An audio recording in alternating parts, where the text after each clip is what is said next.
The fork trembled in David's hand as he stared at the empty chair across from him. 2 years, 24 months, 104 Tuesdays since Margaret died, and he still couldn't bring himself to sit anywhere else in Café Marguerite. Emma watched from behind the counter, the coffee pot growing cold in her grip. She'd seen him every Tuesday for 6 months now, this silver-haired man who ordered the same chicken salad sandwich, the same black coffee, and ate with the careful precision of someone performing a sacred ritual. But today was different. Today his hands were shaking. She made a decision that would change both their lives. "Mr. Ming?" Emma approached his table, setting down a slice of lemon pie she hadn't charged him for. "Your wife's favourite, the owner told me." David looked up, startled. His eyes were the kind of grey that held storms. "How did you?" "I've been watching you," Emma said, then immediately felt her cheeks burn. "I mean, not in a creepy way. I just noticed you come here every Tuesday, always alone, always sad." David's jaw tightened. "I'm not sad, I'm remembering." "Those two things aren't mutually exclusive." Emma pulled out the chair, Margaret's chair, and sat down without asking permission. "I'm Emma." "I know, your name tag." But his voice had softened, just slightly. "Fair enough." She gestured at the pie. "Will you eat it? I'll get in trouble if you don't. Waste and all that." David picked up his fork. The trembling had stopped. "Margaret and I met here 35 years ago. She was painting the cafe from the window across the street. I was a young architect who'd just moved to the city. She looked up, saw me staring, and waved me over like we'd known each other forever." "What did she say?" Emma asked. "She said, 'You're blocking my light, but you're interesting enough that I'll forgive you.'" David Ming smiled for the first time, and it transformed his entire face. "We had lunch here every Tuesday for 33 years. Then she got sick." Emma's throat constricted. "I'm so sorry." "Everyone's sorry." David's fork scraped against the plate. "But sorry doesn't bring her back. Sorry doesn't fill the chair." "No," Emma agreed. "But maybe company does. Just for an hour. Just on Tuesdays." David studied her with those storm grey eyes. "Why would you want to spend time with a bitter old widower?" "Because," Emma said quietly, "I know what it's like to eat alone." The following Tuesday, Emma timed her break perfectly. David was halfway through his sandwich when she slid into Margaret's chair with her own cup of coffee. "You came back," he said. "Did you think I wouldn't?" "Most people don't know what to do with grief. They avoid it like it's contagious." Emma wrapped her hands around her mug. "My mom died when I was 16. Dad remarried 6 months later. I wasn't invited to the wedding." David's expression shifted. "Emma, I'm not telling you for pity," she interrupted. "I'm telling you because I understand. Some losses don't heal. They just become part of who you are. You're very young to be so wise. I'm 26 and wisdom is just pain that's learned to speak quietly." Emma took a sip of coffee. "So tell me about Margaret. What did she paint?" David's entire body language changed. He leaned forward, animated. "Everything. Landscapes, portraits, abstract pieces that looked like emotions given form. She saw the world differently than everyone else. Colours were more vivid to her. Shadows told stories." "Do you have any of her work?" "My entire apartment is a gallery." David pulled out his phone, scrolling through photos. "This one she called Tuesday Morning. She painted it here in this cafe, the morning after our 30th anniversary." Emma looked at the image. Sunlight streaming through windows, creating golden pools on empty tables, a single coffee cup casting a long shadow. It was beautiful and lonely all at once. "She knew," David said softly. "Even then, she knew she was dying. She painted goodbye into everything." "That must be devastating to live with." "It is, but it's also the last gift she gave me. She's everywhere I look." Emma felt something crack open in her chest. This man wasn't just grieving. He was haunted by love so profound it refused to die. 3 weeks passed. 3 Tuesdays. Emma learned that David had designed buildings all over the city, that Margaret had been a terrible cook but an excellent baker, that they'd never had children because Margaret said her art was her legacy. David learned that Emma was finishing her master's degree in literature, that she'd moved to the city with nothing but a suitcase and hope, that she hadn't spoken to her father in a decade. On the 4th Tuesday, David didn't show up. Emma checked her phone every 5 minutes during her shift. She messed up 3 orders, dropped a tray of dishes. Finally, during her break, she did something she'd been afraid to do. She found his contact information in the cafe's reservation system. "Mr. David, this is Emma from Cafe Marguerite. Just wanted to make sure you're okay." The response came 20 minutes later. "Wasn't feeling well. Didn't want to break tradition by coming and not being myself. Thank you for checking." Emma's fingers flew across her phone screen. "The cafe isn't the same without you, but your health comes first. Take care of yourself." 3 dots appeared, disappeared, appeared again. "Margaret used to say that too. Take care of yourself, David. I never listened." Emma's heart hammered. "Then listen now. Rest. I'll save your table for next Tuesday." "Emma? Yes. Thanks for caring." She stared at those 3 words until her screen went dark. The next Tuesday, David was back. But this time, he brought something with him. A small sketch, yellowed with age, of Cafe Marguerite from the outside. Margaret's signature was in the corner, dated 35 years ago. "This is the painting she was working on the day we met," David said, handing it to Emma. "I want you to have it." "I can't accept this. It's too precious." "Please." Ming's voice cracked. "You've given me something I didn't think I'd ever have again. A reason to look forward to Tuesdays. Let me give you something in return." Emma held the sketch like it might shatter. "David, I don't know what to say." "Say you'll come with me this Saturday. There's a gallery showing Margaret's work. I've been avoiding it for 2 years, but I think..." He paused. "I think I could go if you were there." Emma felt the ground shift beneath her feet. This wasn't just Tuesday lunch anymore. This was something else. Something that terrified and thrilled her in equal measure. "I'd be honoured," she whispered. "Drop a comment below if you've ever felt yourself falling for someone at exactly the wrong time. You're not alone." Saturday arrived wrapped in autumn sunshine. Emma changed outfits 4 times before settling on a simple navy dress. She told herself this wasn't a date. This was supporting a friend. But her racing heart knew better. David met her outside the gallery, wearing a suit that made him look distinguished and devastatingly handsome. Emma's breath caught. "You look beautiful," he said, then seemed surprised he'd said it out loud. "You clean up pretty well yourself." Emma tried to keep her tone light, but her voice betrayed her. The gallery was intimate, each of Margaret's paintings lit like jewels. Emma moved through them slowly, watching David's face more than the art. He stopped in front of a large canvas titled "The Man I Love." It was him, 20 years younger, laughing, his arms outstretched as if to embrace the whole world. The brushstrokes were fierce and tender, every line a love letter. "She painted this on our 15th anniversary, David said. "I came home from work and she was covered in paint, crying and laughing at the same time. She said, 'I finally captured you, not how you look, but how you make me feel.'" Emma felt tears slip down her cheeks. "She loved you so much." "She did." David turned to Emma, and something in his expression made her heart stop. "She loved me enough to make me promise I wouldn't stop living after she was gone, but I did anyway. Until what? Until a stubborn young waitress decided I needed company. They were standing too close. Emma could see flecks of blue in his grey eyes, could smell his cologne, something woody and warm. The air between them felt electric. "David," she whispered. He stepped back abruptly. "We should see the rest of the exhibition." The moment shattered. Emma wrapped her arms around herself, suddenly cold. They walked through the remaining paintings in silence. When they left the gallery, David insisted on walking her home. The autumn air had turned crisp and Emma shivered. "Here."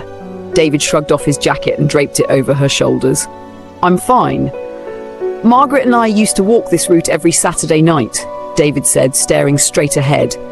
"We'd count the streetlights. She said each one was a wish." Emma's chest constricted. "David, I can't do this," he said suddenly, stopping on the sidewalk. "Whatever this is, I can't. Every time I look at you, I feel guilty, like I'm betraying her memory." "I understand." Emma's voice was barely audible. "Do you?" David turned to her, anguished. "Because I don't. I don't understand why I think about you when I wake up. I don't understand why Tuesday is the only day I feel alive anymore. I don't understand any of this." "Then maybe you shouldn't try to understand it." Emma forced herself to meet his eyes. "Maybe you should just let yourself feel it." "I can't." David took his jacket back, the gesture deliberate. "I'm sorry, Emma. I shouldn't have invited you today. This was a mistake." He walked away, leaving Emma standing under a streetlight, her wish dissolving into the autumn dark. The next Tuesday, Emma made sure she was too busy to take a break. She saw David at his usual table, saw him glance toward the counter, saw the hope fade from his face when she didn't come over. It took everything in her not to run to him. Her co-worker, Maria, noticed. "What happened with your Tuesday, guy?" "Nothing happened. That's the problem. You're in love with him." It wasn't a question. Emma's silence was answer enough. "Does he know?" Maria asked. "I think so, but he's still in love with his dead wife, and I'm just the idiot who thought she could compete with a ghost." Maria touched her shoulder gently. "Maybe you're not competing. Maybe you're just the next chapter." "He's not ready for a next chapter." Emma blinked back tears. "And I can't keep being the footnote in his love story." 2 more Tuesdays passed. David came.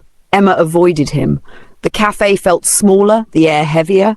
Other customers noticed the tension, the way David's eyes followed Emma, the way she refused to look in his direction.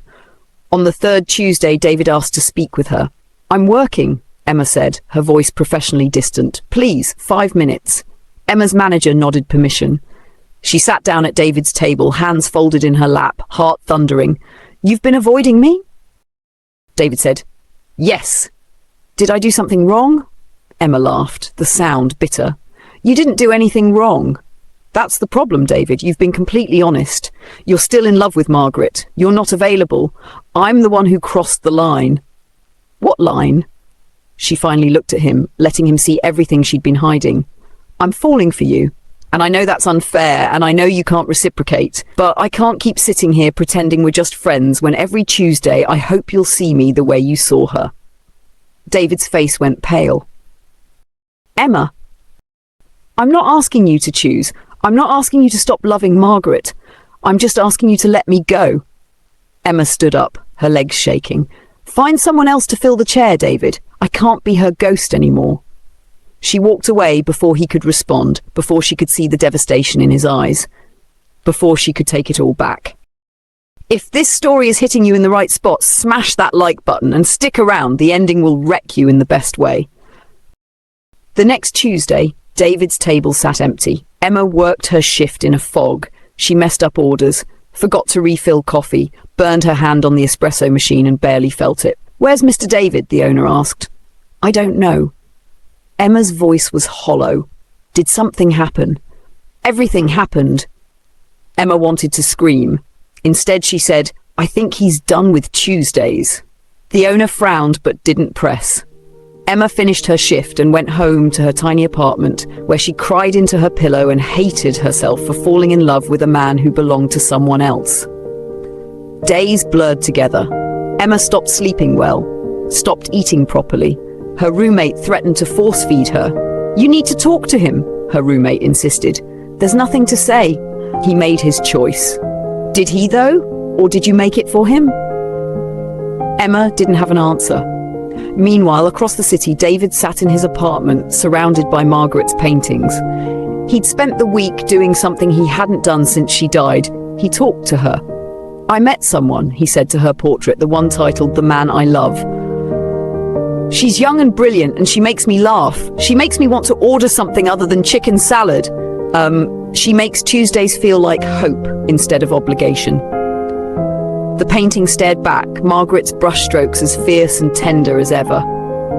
"But I'm terrified," David continued, his voice breaking. "Terrified that loving her means forgetting you. Terrified that moving forward means leaving you behind. Tell me what to do, Margaret, please." Silence. Just the ticking of the clock, the hum of the refrigerator, the weight of 2 years of grief pressing down on his chest. Then David remembered something. A conversation from Margaret's final days, when she was too weak to paint but still strong enough to be honest. "Promise me you won't stop living," she'd said, her hand in his. "Promise me you'll find joy again, love again, if you can." "I can't promise that," David had whispered. "Then promise me you'll try. Promise me you won't let grief turn you into a ghost." Margaret had squeezed his hand. "I loved you too much to let you disappear with me." David looked down at his wedding ring. He'd worn it every day for 37 years. Through fights and reconciliations, through illness and health, through life and death. Slowly, carefully, he removed it. "I'm not saying goodbye," he said to Margaret's portrait. "I'm just making room. You'll always be part of me. But I think..." His voice cracked. "I think it's time I stopped haunting the living." He drove to Margaret's grave the next morning. The cemetery was quiet, autumn leaves scattered across the headstones like confetti from a finished celebration. David knelt at her grave and placed his wedding ring on the marble. "Thank you," he whispered, "for 33 years of Tuesdays, for teaching me what love looks like, for making me promise to keep living." The wind rustled through the trees, and David chose to believe it was her answer. "There's someone who makes me want to try," he continued. I don't know if she'll give me another chance. I don't know if I'm ready, but you always said the best things in life require the most courage."